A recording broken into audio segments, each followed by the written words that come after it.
NEET exam ಬಗ್ಗೆ ಪ್ರತಿಭಟನೆ ಆಗಬೇಕು. ಅದು ಬಿಟ್ಟು ಆ ಪ್ರತಿಭಟನೆಯಲ್ಲಿ ಆಜಾದಿ ಘೋಷಣೆಗಳು ಬರ್ತಾ ಇದೆ. ಯಾರಿಂದ ಬೇಕಾಗಿದೆ ಆಜಾದಿ? ಜುಲೈ 20ಕ್ಕೆ ಆಗಬೇಕಾದಂಥ ಪ್ರತಿಭಟನೆ US ಅಲ್ಲಿರೋ ಒಂದು ಅಂಬಾಸಿಡರ್ಗೆ ಒಂದು 3 ದಿನಗಳ ಮುಂಚೆನೇ ಗೊತ್ತಾಗುತ್ತೆ ಅಂದರೆ ಇದು ಒಂದು ಡೀಪ್ ಸ್ಟೇಟ್ನ ಕೆಲಸ. ನೀಟ್ ಅನ್ನೋದು ಒಂದು ಫೇಸ್ ಅಷ್ಟೇ. ಇದರ ಹಿಂದೆ ಬೇರೆ ಬೇರೆ ದೇಶ ವಿರೋಧಿ ಶಕ್ತಿಗಳು, ದೇಶ ವಿರೋಧಿ ಚಟುವಟಿಕೆಗಳು ನಡೀತಾ ಇದೆ.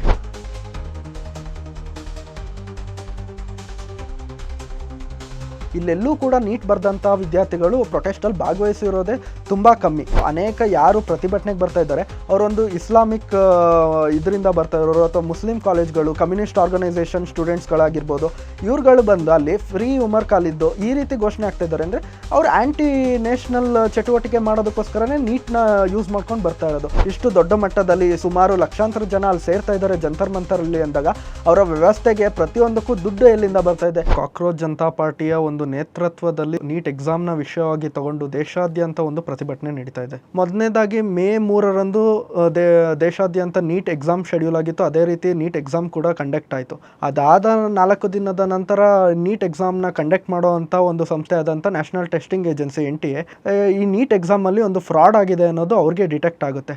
ಇದಾದ ನಂತರದಲ್ಲಿ ಮೇ 12ನೇ ತಾರೀಕಲ್ಲಿ ಏನು ಮಿನಿಸ್ಟ್ರಿ ಆಫ್ ಎಜುಕೇಷನ್ ಇದೆ, who is responsible for NEET exam, ಅವರು ಏನಂದರೆ ಕಂಪ್ಲೇಂಟ್ನ ಲಾಡ್ಜ್ ಮಾಡ್ತಾರೆ. CBI ಅದನ್ನು FIRನ ತೊಗೊಳುತ್ತೆ. ಇದಾದ ನಂತರದಲ್ಲಿ ಮೇ 15ನೇ ತಾರೀಕು ಧರ್ಮೇಂದ್ರ ಪ್ರಧಾನ್ ಅವರು ದೇಶವನ್ನು ಉದ್ದೇಶಿಸಿ ಮಾತಾಡಿ ನೀಟ್ ಎಕ್ಸಾಮ್ನಲ್ಲಿ ಆಗಿರುವಂಥ ಒಂದು ಅಕ್ರಮವನ್ನು ಅವರು ಅಪಾಲಜೈಸ್ ಮಾಡ್ತಾರೆ. ಇದಾಗಬಾರ್ದಾಗಿತ್ತು ಅನ್ನೋದನ್ನು ಒಂದು ಮಾರಲ್ ರೆಸ್ಪಾನ್ಸಿಬಿಲಿಟಿ ತೊಗೊಂಡು ಆ ಕೂಡಲೇ ಅವರು ನೀಟ್ ಎಕ್ಸಾಮ್ನ ಅನೌನ್ಸ್ ಮಾಡ್ತಾರೆ. ಅದಾದ ನಂತರದಲ್ಲಿ ಮುಂದಿನ ವರ್ಷದಿಂದ ನೀಟ್ ಎಕ್ಸಾಮ್ ಕೂಡ CBT ಮೋಡ್ನಲ್ಲಿ ಕಂಪ್ಯೂಟರ್ ಬೇಸ್ಡ್ ಟೆಸ್ಟ್ ಆಗಿ ಮಾಡ್ತೀವಿ ಅನ್ನೋ ಒಂದು ಅಶ್ಯೂರೆನ್ಸ್ನ ನೀಡ್ತಾರೆ. ಇದಾದ ನಂತರದಲ್ಲಿ ಜೂನ್ 21ಕ್ಕೆ ರೀನೀಟ್ ಎಕ್ಸಾಮ್ ದೇಶಾದ್ಯಂತ ತುಂಬ ಒಳ್ಳೆ ರೀತಿಯಲ್ಲಿ ನಡೆಯುತ್ತೆ. ರೀನೀಟ್ ಎಕ್ಸಾಮ್ ಆದಮೇಲೆ ಮೊನ್ನೆ ಇತ್ತೀಚೆಗೆ ಜುಲೈ 16ರಂದು ರೀನೀಟ್ ಎಕ್ಸಾಮ್ದು ರಿಸಲ್ಟ್ನ ಬಿಡುಗಡೆ ಮಾಡ್ತಾರೆ. ಈ ಸಂದರ್ಭದಲ್ಲಿ ಮಧ್ಯದಲ್ಲಿ ಏನಾಯಿತು ಅಂದರೆ ಜಸ್ಟಿಸ್ ಸೂರ್ಯಕಾಂತ್ ಅವರು ಮೇ 15ನೇ ತಾರೀಕು ಒಂದು ಯಾವುದೋ ಕೇಸ್ ವಿಷಯದಲ್ಲಿ ಅನ್ಎಂಪ್ಲಾಯ್ಡ್ ಯೂತ್ಸ್ ಆರ್ ಕಾಕ್ರೋಚಸ್ ಅನ್ನೋ ಒಂದು ಸ್ಟೇಟ್ಮೆಂಟ್ನ ನೀಡ್ತಾರೆ. ಕಾಕ್ರೋಚಸ್ ಅಥವಾ ಪ್ಯಾರಾಸೈಟ್ಸ್ ಅನ್ನೋ ಒಂದು ಸ್ಟೇಟ್ಮೆಂಟ್ನ ನೀಡ್ತಾರೆ. ಇದು ಸೋಷಿಯಲ್ ಮೀಡಿಯಾದಲ್ಲಿ ಒಂದು ಟ್ರೆಂಡಿಂಗ್ ಆಗೋದಕ್ಕೆ ಶುರು ಆಗುತ್ತೆ. ನಮ್ಮನ್ನು ಹೇಗೆ ಕಾಕ್ರೋಚಸ್ ಅಂತ ಕರೆದ್ರು ಅನ್ನೋದು. ಈ ಒಂದು ಇದನ್ನು ಬೆನಿಫಿಟ್ ಆಗಿ ತಗೊಂಡು ಅಭಿಜಿತ್ ದೀಪ್ಕೇರನ್ ಅವರು ಎಲ್ಲೋ ಫಾರಿನಲ್ಲಿ ಕೂತ್ಕೊಂಡು ಒಂದು ಸೋಷಿಯಲ್ ಮೀಡಿಯಾ ಅಕೌಂಟ್ನ ಕ್ರಿಯೇಟ್ ಮಾಡ್ತಾರೆ. ಟ್ವಿಟರಲ್ಲಿ ಅನೌನ್ಸ್ ಮಾಡ್ತಾರೆ ಅವರು ಈ ರೀತಿ ನಾವು ಒಂದು ಕಾಕ್ರೋಚ್ ಜನತಾ ಪಾರ್ಟಿಯನ್ನು ಮಾಡ್ತಾಯಿದ್ದೀವಿ ಅಂತ. ಕೆಲವು ಗಂಟೆಗಳಲ್ಲಿ ಲಕ್ಷಾಂತರ ಒಂದು ಫಾಲೋವರ್ಸ್ ಆ್ಯಡ್ ಆನ್ ಆಗ್ತಾರೆ ಇದಕ್ಕೆ, ಕಾಕ್ರೋಚ್ ಜನತಾ ಪಾರ್ಟಿಯ ಇನ್ಸ್ಟಾ ಅಕೌಂಟ್ಗೆ. ಈ ಕಾಕ್ರೋಚ್ ಜನತಾ ಪಾರ್ಟಿ ಒಂದು ಇಂಡಿಕೇಟ್ ಆಗಿ ಬದಲಾಗೋದಕ್ಕೆ ಶುರು ಆಗುತ್ತೆ. ಅದಾದ ನಂತರದಲ್ಲಿ ಏನಂದರೆ ನೀಟ್ನ ಹಗರಣವನ್ನು ಇಟ್ಕೊಂಡು ಪ್ರೊಟೆಸ್ಟ್ಗಳನ್ನ ಶುರು ಮಾಡ್ತಾರೆ. ಇದ್ರ ಮಧ್ಯದಲ್ಲಿ ಏನಂದರೆ ಜೂನ್ 6ಕ್ಕೇ ಅಭಿಜಿತ್ ದೀಪ್ಕೇರ್ ಅವರು ಭಾರತಕ್ಕೆ ಬರ್ತಾರೆ. ಭಾರತಕ್ಕೆ ಬಂದು ಡೈರೆಕ್ಟಾಗಿ ಅವರು ಏನು ಒಂದು ಜಂತರ್ ಮಂತರ್ಗೆ ಹೋಗಿ ಅಲ್ಲಿ ಪ್ರತಿಭಟನೆಗೆ ಶುರು ಮಾಡ್ತಾರೆ. ಇದ್ರ ಮಧ್ಯದಲ್ಲಿ ಏನಂದರೆ ಸೋನಮ್ ವಾಂಗ್ಚುಕ್ ಅವರು ಬೆಂಬಲವನ್ನು ನೀಡ್ತಾರೆ. ಇದಾದ ನಂತರದಲ್ಲಿ ಅವರು ಒಂದು ಜೂನ್ 21ನೇ ತಾರೀಕಿಂದ ಹಂಗರ್ ಸ್ಟ್ರೈಕ್ ಕೂರ್ತೀನಿ ಅಂತ ಸುಮಾರು ಒಂದು 21 ದಿನಗಳ ಕಾಲ ಒಂದು ಹಂಗರ್ ಸ್ಟ್ರೈಕ್ನ ಕೂರ್ತಾರೆ. ಇದಾದ ನಂತರದಲ್ಲಿ ಬೇರೆ ಬೇರೆ ಪಕ್ಷದವರಾಗಿರ್ಬೋದು, ಲೆಫ್ಟ್ ವಿಂಗ್ ಅವರಾಗಿರ್ಬೋದು, ಮತ್ತು ಬೇರೆ ಬೇರೆ ಕಮ್ಯುನಿಸ್ಟ್ ಪಾರ್ಟಿಗಳಾಗಿರ್ಬೋದು, ಕ್ರಿಶ್ಚಿಯನ್ ಮಿಷನರಿಗಳಾಗಿರ್ಬೋದು, ಬೇರೆ ಬೇರೆ ಒಂದು ಮೂಮೆಂಟ್ನ ಕ್ರಿಯೇಟ್ ಮಾಡೋದು, ದೇಶದಲ್ಲಿ ದಂಗೆಯನ್ನು ಎಬ್ಬಿಸ್ಬೇಕು ಅಂತ ಇರೋ ಅಂಥವರೆಲ್ಲ ಇದಕ್ಕೆ ಆ್ಯಡ್ ಆನ್ ಆಗ್ತಾರೆ. ಎಲ್ಲರಿಗೂ ಗೊತ್ತಿರೋ ಹಾಗೆ ಕೆಲವು ವರ್ಷಗಳ ಹಿಂದೆ ಅರುಂಧತಿ ರಾಯ್ ಅವರು Kashmir is not a integral part of India ಅನ್ನೋ ಒಂದು ಸ್ಟೇಟ್ಮೆಂಟ್ ಕೊಡೋ ಮೂಲಕ ಇವತ್ತು UAPA ಆ್ಯಕ್ಟ್ನ ಅಡಿ ಅವರು ಪ್ರಾಸಿಕ್ಯೂಟ್ ಆಗ್ತಾ ಇದ್ದಾರೆ. ಅಂಥವರು ಕೂಡ ಈ ಪ್ರೊಟೆಸ್ಟ್ಗೆ ಬರ್ತಾರೆ. ಮತ್ತು ಈ ಪ್ರೊಟೆಸ್ಟಲ್ಲಿ ಇವತ್ತು ಬೆಂಗಳೂರಲ್ಲಿ ಫ್ರೀಡಮ್ ಪಾರ್ಕಲ್ಲಿ ಆಗ್ತಾ ಇರೋ ಪ್ರೊಟೆಸ್ಟಲ್ಲಿ ಆಗಿರ್ಬೋದು ಅಥವಾ ಡೆಲ್ಲಿಯ ಜಂತರ್ ಮಂತರಲ್ಲಿ ಆಗ್ತಾ ಇರ್ಬೋದು, ಅಲ್ಲಿ ನಿಮಗೆ ಫ್ರೀ ಉಮರ್ ಖಾಲಿದ್ ಅನ್ನೋ ಒಂದು ಪೋಸ್ಟರ್ಗಳು ಕಾಣಿಸ್ತಾ ಇದೆ ಪ್ರತಿಭಟನೆಯಲ್ಲಿ. ಅದಾದ ನಂತರದಲ್ಲಿ ಇದು ನೀಟ್ ಎಕ್ಸಾಮ್ ಸಲುವಾಗಾದರೆ ನೀಟ್ ಎಕ್ಸಾಮ್ ಬಗ್ಗೆ ಪ್ರತಿಭಟನೆ ಆಗಬೇಕು. ಅದು ಬಿಟ್ಟು ಆ ಪ್ರತಿಭಟನೆಯಲ್ಲಿ ಆಜಾದಿ ಘೋಷಣೆಗಳು ಬರ್ತಾ ಇದೆ. ಯಾರಿಂದ ಬೇಕಾಗಿದೆ ಆಜಾದಿ?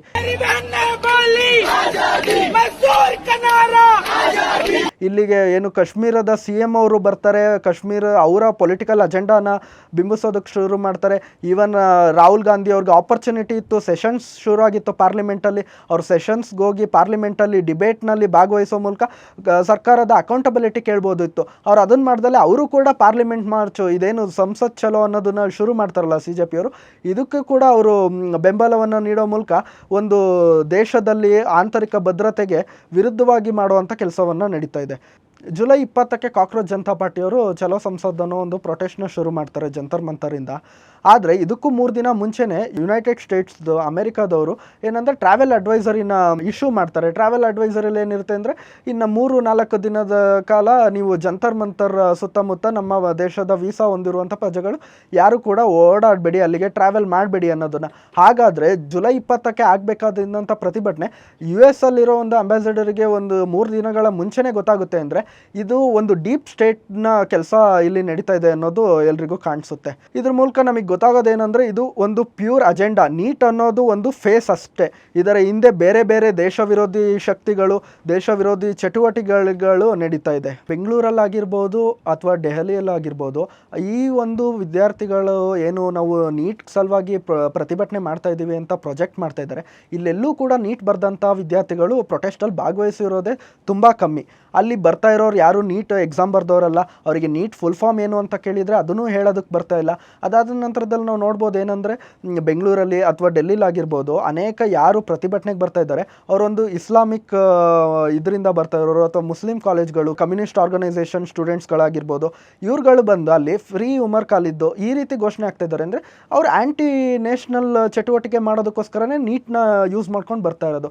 ಅದಾದ ನಂತರದಲ್ಲಿ ಮತ್ತೆ ಇದರಲ್ಲಿ ಜಂತರ್ ಮಂತರಲ್ಲಿ ಪ್ರತಿದಿನ ಕೂಡ ಅವ್ರಿಗೆ ಫುಡ್ ಸಪ್ಲೈ ಆಗ್ತಾ ಇದೆ. ಇದೆಲ್ಲಿಂದ ಬರ್ತಾ ಇದೆ ಅಂತ ಟ್ರ್ಯಾಕ್ ಮಾಡಿದರೆ ಝೊಮ್ಯಾಟೊ ಅಥವಾ ಸ್ವಿಗ್ಗಿಲಿ ಆರ್ಡರ್ ಆಗ್ತಾ ಇರೋದು ಎಲ್ಲಿಂದ ಅಂದರೆ ಕತಾರ್, ಈ ರೀತಿ ಒಂದು ಇಸ್ಲಾಮಿಕ್ ನೇಷನ್ಸ್ಗಳಿಂದನೇ ಕೂಡ ಎಲ್ಲೆಲ್ಲಿ ನಮ್ಮ ದೇಶಕ್ಕೆ ಟೆರರಿಸ್ಟ್ಗಳು ಫಂಡಿಂಗ್ ಆಗ್ತಾ ಇದೆಯೋ ಆ ದೇಶದ ಮೂಲಕ ಫುಡ್ ಡೆಲಿವರಿ ಆರ್ಡರ್ ಆಗ್ತಾ ಇದೆ. ಕಳೆದ ಸ್ವಲ್ಪ ವರ್ಷದ ಹಿಂದೆ ರಿಪಬ್ಲಿಕ್ ಡೇ ದಿನನೇ ಖಲಿಸ್ತಾನಿಗಳು ಹೋಗಿ ಭಾರತದ ಧ್ವಜವನ್ನು ರೆಡ್ ಫೋರ್ಟ್ ಮೇಲೆ ಹಾರಿಸಿದಂಥ ಧ್ವಜವನ್ನು ಹರಿದಾಕಿದಂಥವ್ರು ಅಂಥವ್ರು ಈ ಪ್ರೊಟೆಸ್ಟ್ಗೆ ಬರ್ತಾ ಇದ್ದಾರೆ. ಬಂದಾದಮೇಲೆ ಅವ್ರು ಏನಂದರೆ, ಇವ್ರಿಗೆಲ್ಲರಿಗೂ ಎಲ್ಲಿಂದ ಫಂಡಿಂಗ್ ಬರ್ತಾ ಇದೆ, ಇಷ್ಟು ದೊಡ್ಡ ಮಟ್ಟದಲ್ಲಿ ಸುಮಾರು ಲಕ್ಷಾಂತರ ಜನ ಅಲ್ಲಿ ಸೇರ್ತಾ ಇದ್ದಾರೆ ಜಂತರ್ ಮಂತರಲ್ಲಿ ಅಂದಾಗ ಅವರ ವ್ಯವಸ್ಥೆಗೆ ಪ್ರತಿಯೊಂದಕ್ಕೂ ದುಡ್ಡು ಎಲ್ಲಿಂದ ಬರ್ತಾ ಇದೆ. ಕಾಕ್ರೋಚ್ ಜನತಾ ಪಾರ್ಟಿಯ ಫೌಂಡರ್ ಅಭಿಜಿತ್ ದೀಪ್ಕೇರ್ ಅವರ ಹಿನ್ನೆಲೆಯನ್ನು ನೋಡೋದಾದರೆ, ಅವ್ರು ಇದ್ದಿದ್ದು ಯಾವ ಪಕ್ಷದಲ್ಲಿ, ಕಳೆದು ಸ್ವಲ್ಪ ವರ್ಷಗಳು ಅವರು AAPಯಲ್ಲಿ ಇದ್ದಿದ್ದು. AAPಯ ಹುಟ್ಟು ಯಾವ ರೀತಿ ಆಗಿದ್ದು, youth against corruption, India against corruption ಅನ್ನೋ ಒಂದು 2010-11 ಮೂಮೆಂಟಲ್ಲಿ AAP ಬಂತು. AAP ಅವರು ಅದನ್ನು ಒಂದು ಪೊಲಿಟಿಕಲ್ ಗೈನ್ ಆಗಿ ಅವ್ರು ಮಾಡಿಕೊಂಡು ಅವರು ಕೆಲವು ವರ್ಷಗಳು ಸರ್ಕಾರ ಮಾಡಿದರು. ಅದಾದ ನಂತರದಲ್ಲಿ ಜನಕ್ಕೆ ಅವ್ರ ಬಂಡವಾಳ ಗೊತ್ತಾಯಿತು. ಇವತ್ತು AAP political party is failed moment ಆಯಿತು. ಅದಾದ ನಂತರ ಇವರಿಗೆ ಒಂದು ಹೊಸ ಮುಖ ಬೇಕಾಗಿತ್ತು. ಇವರಿಗೆ ಅದು CJPಯಲ್ಲಿ ಒಂದು ಹೊಸ ಮುಖವಾಗಿ ಬರ್ತಾ ಇದ್ದಾರೆ. ಅರವಿಂದ್ ಕೇಜ್ರಿವಾಲ್ ಅವ್ರ ಪ್ರತಿಭಟನೆಗೆ ಬರ್ತಾರೆ. ಅನೇಕ ಯಾರ್ಯಾರು ಈ ದೇಶ ವಿರೋಧಿ ಚಟುವಟಿಕೆ, ದೇಶ ವಿರೋಧಿ ಆ್ಯಂಟಿ ಸೋಷಿಯಲ್ ಎಲಿಮೆಂಟ್ಸ್ ಇದ್ದಾರೆ ಅವರೆಲ್ಲರೂ ಕೂಡ ಈ ಜಂತರ್ ಮಂತರಲ್ಲಿ ಪ್ರೊಟೆಸ್ಟಲ್ಲಿ ಭಾಗಿಯಾಗಿ ನೀಟ್ ಅನ್ನೋ ವಿಷಯನ ಇವತ್ತು ಸೈಡ್ ಲೈನ್ ಮಾಡಿ ಇವರ ಏನು ವೈಯಕ್ತಿಕ ಪೊಲಿಟಿಕಲ್ ಮತ್ತು ಸೋಷಿಯಲ್ ಅಜೆಂಡಾಗಳೇನಿದೆ ಇದು ಇವರು ಮುನ್ನೆಲೆಗೆ ತರ್ತಾ ಇದ್ದಾರೆ. ಮತ್ತು ನಿನ್ನೆ ನೋಡ್ಬೋದು ನೀವು ಏನಂದರೆ, ದೆಹಲಿಯ ಪೊಲೀಸರು ಸುಮಾರು 400ಕ್ಕೂ ಹೆಚ್ಚು ಪಾಕಿಸ್ತಾನದ ಒಂದು ಸೋಷಿಯಲ್ ಮೀಡಿಯಾ ಅಕೌಂಟ್ಗಳನ್ನ ಬ್ಲಾಕ್ ಮಾಡಿದ್ದಾರೆ. ಏನಕ್ಕೆ ಅಂದರೆ, ಅವರು CJPಯ ಪ್ರೊಟೆಸ್ಟ್ ಇರೋದನ್ನು ಆ್ಯಂಟಿ ಇಂಡಿಯಾ ಆಗಿ ನರೇಟಿವ್ ಆಗಿ ಸೃಷ್ಟಿ ಮಾಡಿ ಸೋಷಿಯಲ್ ಮೀಡಿಯಾದಲ್ಲಿ ಹಂಚಬೇಕು ಅನ್ನೋ ಉದ್ದೇಶದಲ್ಲಿದ್ದರು. ಅದನ್ನು ದೆಹಲಿ ಪೊಲೀಸರು ಕಂಡಿಡಿದು ಅದನ್ನು ಪೂರ್ತಿಯಾಗಿ ಬ್ಲಾಕ್ ಮಾಡಿದ್ದಾರೆ. ಪ್ರತಿಯೊಬ್ಬರದು ಏನಂದರೆ, ಇವಾಗ CJP ಅವ್ರದ್ದು ಒಂದು ಮೇನ್ ಅಜೆಂಡಾ ಇರೋದೇನೆಂದರೆ ಧರ್ಮೇಂದ್ರ ಪ್ರಧಾನ್ ರಿಸೈನ್ ಮಾಡಬೇಕು ಅನ್ನೋದಿದೆ.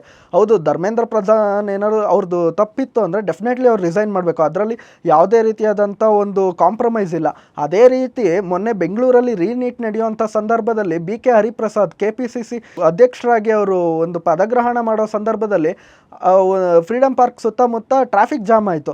ಅದರಿಂದ ಒಂದು 2-3 ಜನ ವಿದ್ಯಾರ್ಥಿಗಳಿಗೆ ಟ್ರಾಫಿಕ್ ಜಾಮ್ ಆಗೋದ್ರಿಂದ ಅವ್ರದ್ದು ಏನು ಎಕ್ಸಾಮೇ ಮಿಸ್ ಆಯಿತು. ಹಾಗಾದರೆ ಅಲ್ಲಿ ಧರ್ಮೇಂದ್ರ ಪ್ರಧಾನ್ ಎಷ್ಟು ಹೊಣೆನೋ ಇಲ್ಲಿ ಕೂಡ BK ಹರಿಪ್ರಸಾದ್ ಅವ್ರ ಪದಗ್ರಹಣಕ್ಕೆ ಕಾಂಗ್ರೆಸ್ ಅವರು ಏನೇನು ತಯಾರಿ ಮಾಡಿದ್ರು ಅವರು ಕೂಡ ಹೊಣೆ. ಹಂಗಾದರೆ ಅವರು ಕೂಡ ರಾಜೀನಾಮೆ ಸಲ್ಲಿಸಬೇಕಾಗುತ್ತೆ. ನೀಟ್ ಸ್ಕ್ಯಾಮ್ನಲ್ಲಿ ಭಾಗಿಯಾದಂಥ ಸುಮಾರು 13 ಜನ, ಯಾರ್ಯಾರು ಡಾಕ್ಟರ್ ಆಗಿರ್ಬೋದು, ಟೀಚರ್ಸ್ ಆಗಿರ್ಬೋದು, ಕ್ವಶನ್ ಪೇಪರ್ ಸೆಟರ್ಸ್ ಆಗಿರ್ಬೋದು, ಇವರೆಲ್ಲರ ಮೇಲೂ ಕೂಡ CBI FIR ಮಾಡಿದೆ. ಸ್ಪೆಷಲ್ ಇನ್ವೆಸ್ಟಿಗೇಷನ್ ಟೀಮ್ ಕೂಡ ಅವ್ರ ಮೇಲೆ ತನಿಖೆಯನ್ನು ನಡೀತಾ ಇದೆ. ಇದೇ ರೀತಿ ಏನಾದರೂ ಧರ್ಮೇಂದ್ರ ಪ್ರಧಾನ್ ಅವ್ರದ್ದು ಕೂಡ ಇದರಲ್ಲಿ ಡೈರೆಕ್ಟ್ ಇನ್ವಾಲ್ವ್ಮೆಂಟ್ ಅಥವಾ ಪರೋಕ್ಷವಾಗಿ ಅಥವಾ ಪ್ರತ್ಯಕ್ಷವಾಗಿ ಏನೇ ಇನ್ವಾಲ್ವ್ಮೆಂಟ್ ಇರಲಿ ಅವ್ರದ್ದಿತ್ತು ಅಂದ್ರೂ ಕೂಡ ಅವ್ರದ್ದು ರೆಸಿಗ್ನೇಷನ್ ಆಗಬೇಕು, ಅವರು ಕೂಡ ಪ್ರಾಸಿಕ್ಯೂಟ್ ಆಗಲಿ. ನಿಮ್ಮ ವೈಯಕ್ತಿಕ ಪೊಲಿಟಿಕಲ್ ಬೇಳೆ ಬೇಯಿಸ್ಕೊಳೋದಕ್ಕೋಸ್ಕರ ನೀವು ಧರ್ಮೇಂದ್ರ ಪ್ರಧಾನ್ ರಿಸೈನ್ ಮಾಡಬೇಕು ಅಥವಾ ಒಂದು ಜನರ ಒಂದು ವೋಟ್ನಿಂದ ಎಸ್ಟಾಬ್ಲಿಷ್ಡ್ ಆಗಿರುವಂಥ ಗೌರ್ಮೆಂಟನ್ನು ನೀವು ಡಿಸ್ಟೆಬಿಲೈಸ್ ಮಾಡಿ ದೇಶವನ್ನು ಡಿಸ್ಟೆಬಿಲೈಸ್ ಮಾಡ್ತೀರಿ ಅನ್ನೋ ಉದ್ದೇಶ ಎಲ್ಲೂ ಕೂಡ ಪೂರೈಸಲ್ಲ. ನೆನ್ನೆ ಲೇಟೆಸ್ಟ್ ಡೆವಲಪ್ಮೆಂಟ್ ಪ್ರಕಾರ ಏನಂದರೆ, ಸೋನಮ್ ವಾಂಗ್ಚುಕ್ ಅವ್ರನ್ನ JP ನಡ್ಡಾ ಮತ್ತು ಜಿತೇಂದ್ರ ಸಿಂಗ್ ಇಬ್ಬರು ಯೂನಿಯನ್ ಮಿನಿಸ್ಟರ್ ಹೋಗಿ ಮಾತಾಡಿಸಿ ಅವ್ರಿಗೆ ಈ ಒಂದು ಹಂಗರ್ ಸ್ಟ್ರೈಕ್ನ ಇಲ್ಲಿಗೆ ಕೈ ಬಿಡಬೇಕು, ನಿಮ್ಮ ಆಶ್ವಾಸನೆಗಳನ್ನ ನಾವು ಪೂರೈಸ್ತೀವಿ ಅಂತ ಒಂದು ಪ್ರಾಮಿಸ್ ಮಾಡಿದ್ದಾರೆ. ಅದಾದಮೇಲೆ ಅವರು ಸೋನಮ್ ವಾಂಗ್ಚುಕ್ ಅವರು ಹಂಗರ್ ಸ್ಟ್ರೈಕ್ನ ಅಲ್ಲಿಗೆ ನಿಲ್ಲಿಸಿದ್ದಾರೆ. ಮತ್ತು CJP ಅವ್ರನ್ನೂ ಕೂಡ ಇವತ್ತು ಕರೆದು ಮಾತಾಡಿಸ್ತೀವಿ, ಏನು ಅವ್ರ ಡಿಮ್ಯಾಂಡ್ಸ್ ಇದೆ ಪ್ರತಿಯೊಂದನ್ನು ನಾವು ಕೇಳ್ತೀವಿ ಅನ್ನೋ ಒಂದು ಆಶ್ವಾಸನೆಯನ್ನು ಕೊಟ್ಟಿದ್ದಾರೆ. ಇದೆಲ್ಲ ಆದಮೇಲೆ ಏನಂದರೆ ಅವರು ಸೋನಂ ವಾಂಗ್ಚುಕ್ ಅವರ ಪತ್ನಿ ಕೂಡ ನಿನ್ನೆ ಒಂದು ಸ್ಟೇಟ್ಮೆಂಟ್ ಕೊಟ್ಟಿದ್ದಾರೆ. ಏನಂದರೆ ಈ ಒಂದು ವಿದ್ಯಾರ್ಥಿಗಳ ಪ್ರತಿಭಟನೆಯನ್ನು ಪೊಲಿಟಿಕಲ್ ಪಾರ್ಟಿ ರಾಹುಲ್ ಗಾಂಧಿ ಆಗಿರ್ಬೋದು, ಅರವಿಂದ್ ಕೇಜ್ರಿವಾಲ್ ಆಗಿರ್ಬೋದು, ಇವ್ರುಗಳು ಹೈಜಾಕ್ ಮಾಡೋ ಒಂದು ಪ್ರಯತ್ನ ಮಾಡಿದ್ರು ಅನ್ನೋ ಒಂದು ಛೀಮಾರಿಯನ್ನು ಹಾಕಿದ್ದಾರೆ ಇವ್ರುಗಳಿಗೆ, ಏನು ವಿರೋಧ ಪಕ್ಷದವ್ರಿಗೆ. ಮೋದಿಯವರು ಅದೇ ರೀತಿ ಭರವಸೆಯನ್ನು ಕೊಟ್ಟಿದ್ದಾರೆ. ಏನಂದರೆ ಫಾಸ್ಟ್ ಟ್ರ್ಯಾಕ್ ಕೋರ್ಟ್ಗಳನ್ನ ಸೆಟಪ್ ಮಾಡೋ ಮೂಲಕ ಈ ತಪ್ಪಿತಸ್ಥರು ಯಾರ್ಯಾರಿದ್ದಾರೆ ಇವರನ್ನು ಐಡೆಂಟಿಫೈ ಮಾಡಿ ಪ್ರಾಸಿಕ್ಯೂಟ್ ಮಾಡಿ ಇವ್ರನ್ನ ಫಾಸ್ಟ್ ಟ್ರ್ಯಾಕ್ ಕೋರ್ಟ್ ಮೂಲಕ ಒಂದು ಶಿಕ್ಷೆಯನ್ನು ಆದಷ್ಟು ಬೇಗ ಕೊಡ್ತೀವಿ ಅನ್ನೋ ಒಂದು ಅಶ್ಯೂರೆನ್ಸ್ನ ನೀಡಿದ್ದಾರೆ. ಈ ದೇಶದ ಯುವಕರಿಗೆ ಒಂದು ಮಾತು ಹೇಳೋದಕ್ಕೆ ಇಷ್ಟಪಡೋದು ಏನಂದರೆ, ನಾನು ಇವತ್ತು ಅನೇಕ ಒಂದು ಆ್ಯಂಟಿ ಸೋಷಿಯಲ್ ಆ್ಯಂಟಿ ನ್ಯಾಷನಲ್ ಎಲಿಮೆಂಟ್ಸು ದೇಶದ ಯುವಕರನ್ನು ಏನು ಒಂದು ಇವತ್ತಿನ ಜನ್ಸಿಗಳ ಅಟೆನ್ಷನ್ ಸ್ಪ್ಯಾನ್ ಇರೋದೇ ಒಂದು 15 to 20 ಸೆಕೆಂಡ್ಸ್. ಈ ಒಂದು ಡೈಲಮಾ ಇದನ್ನೆಲ್ಲ ಇಟ್ಕೊಂಡು ರೀಲ್ಸು ಕಂಟೆಂಟ್ ಕ್ರಿಯೇಷನ್ನ ಇಟ್ಕೊಂಡು ಕಂಟೆಂಟ್ ಕ್ರಿಯೇಟರ್ಸ್ಗೆ ಫಂಡಿಂಗ್ ಮಾಡೋ ಮೂಲಕ ದೇಶದ ಜನ್ಸಿಗಳಾಗಿರ್ಬೋದು ಯೂತ್ಗಳನ್ನ ಒಂದು ನಾವು ಡಿಸ್ಟ್ರ್ಯಾಕ್ಟ್ ಮಾಡ್ತೀವಿ ಅನ್ನೋ ಮನಸ್ಥಿತಿಯಲ್ಲಿ ಈ ಆ್ಯಂಟಿ ಸೋಷಿಯಲ್ ಆ್ಯಂಟಿ ನ್ಯಾಷನಲ್ ಎಲಿಮೆಂಟ್ಸ್ ಏನು ಕೆಲಸ ಮಾಡ್ತಾಯಿದ್ದಾರೆ, ಇದು ಯಾವುದು ನಿಮ್ಮ ಉದ್ದೇಶಗಳು ಕೂಡ ನೆರವೇರಲ್ಲ. ಒಂದು ವೇಳೆ ಇನ್ ಕೇಸ್ ನಮ್ಮ ಯೂತ್ಸ್ ಏನಾದರೂ ಈ ಎಲ್ಲ ಒಂದು ವಿಷಯದಲ್ಲಿ ಡೈವರ್ಟ್ ಆಗಿ ನಾಳೆ ದಿನ ನಾವು ಈ ದೇಶದ ಗೌರ್ನಮೆಂಟ್ನ ಡಿಸ್ಟೆಬಿಲೈಸ್ ಮಾಡ್ತೀವಿ ಅಥವಾ ದೇಶದಲ್ಲಿ ಒಂದು ಅನಾರ್ಕಿಯನ್ನು ಸೃಷ್ಟಿ ಮಾಡ್ತೀವಿ ಅಂತ ಹೊರಟ್ರೆ ಕೊನೆಗೆ ಯಾರಿಗೆ ಎಫೆಕ್ಟ್ ಆಗುತ್ತೆ ಅಂದರೆ ಇದು ಈ ದೇಶಕ್ಕೆ, ಈ ದೇಶದ ಎಕಾನಮಿ ಆಗಿರ್ಬೋದು, ದೇಶದ ಇಂಟರ್ನ್ಯಾಷನಲ್ ಪಾಲಿಸಿಗಳಿಗಾಗಿರ್ಬೋದು, ಬೇರೆ ಬೇರೆ ರೀತಿ ಸಮಸ್ಯೆಗಳಾಗುತ್ತೆ. ಮತ್ತು ದೇಶದಲ್ಲಿ ಡಿಸ್ಟೆಬಿಲೈಸ್ ಆಗಿ ಒಂದು ಅನಾರ್ಕಿ ಸೃಷ್ಟಿ ಆಯಿತು ಅಂದರೆ ದೇಶ ಇನ್ನೂ ಒಂದು 20-25 ವರ್ಷಕ್ಕೆ ಹಿಂದಕ್ಕೆ ಹೋಗುತ್ತೆ. ಇವತ್ತು ನಾವು GDPಯಲ್ಲಿ ಮುನ್ನುಗ್ತಾ ಇದ್ದೀವಿ ಮತ್ತು ಮ್ಯಾನುಫ್ಯಾಕ್ಚರಿಂಗ್ ಸೆಕ್ಟರಲ್ಲಿ ತುಂಬ ಮುನ್ನುಗ್ತಾ ಇದ್ದೀವಿ. ಇದೆಲ್ಲವನ್ನು ಕೂಡ ಡಿಸ್ಟೆಬಿಲೈಸ್ ಮಾಡೋ ಮೂಲಕ ಚೈನಾ ಆಗಿರ್ಬೋದು, ಪಾಕಿಸ್ತಾನ ಆಗಿರ್ಬೋದು, ಯಾರು ನಮಗೆ ಕಾಂಪಿಟೇಟಿವ್ ಫೋರ್ಸ್ ಆಗಿದ್ದಾರೆ ಅವ್ರಿಗೆ ಒಂದು ನಾವು ಆಪರ್ಚುನಿಟಿಯನ್ನು ಕೊಟ್ಟಂಗೆ ಆಗುತ್ತೆ.